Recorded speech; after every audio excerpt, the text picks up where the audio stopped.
Marhaba ya jama'a. Right now, I want to talk about the beautiful and delicious letter Ain, which is one of the more distinctive sounds that we have in the Arabic language, and one that perhaps undeservedly has a reputation for being a bit more challenging than some of the other sounds we need to learn and control.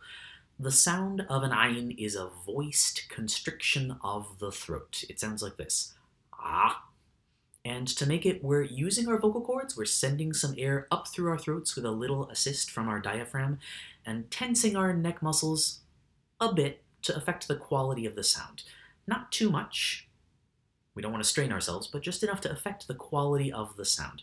You have probably made something like this sound before. I know I've made it on an occasion when I tied my necktie a little bit too tightly, or if I get an over-enthusiastic hug from my toddler around the neck. And in both of those cases, my neck muscles will engage a little bit instinctively, right, just to protect my throat, which is kind of a delicate instrument. And I'm also probably uttering a little exclamation about the situation in which I find myself.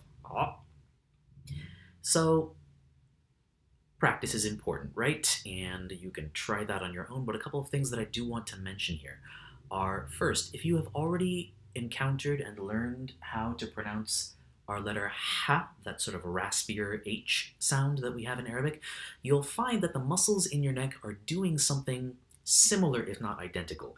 And if you're finding this sound challenging, one cue I might recommend is to think of it as a voiced ha sound. Sometimes that helps people get there. And I really do recommend putting your fingers to your throat for a moment as you're trying to pronounce these sounds and feeling what's going on, right? Which muscles are you engaging?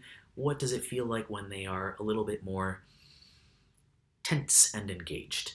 It's also important to remember, I think, that Ain in Arabic is a consonant, not a vowel, and we do often need to make this voiced sound in a way that nevertheless doesn't really resolve into a sound with a real vowel quality, right? It can be kind of a schwa. It can be sort of colorless. It doesn't need, and sometimes mustn't, resolve into an a, u, or I sound. It's just its own voiced consonant that doesn't quite fit neatly into a particular vowel.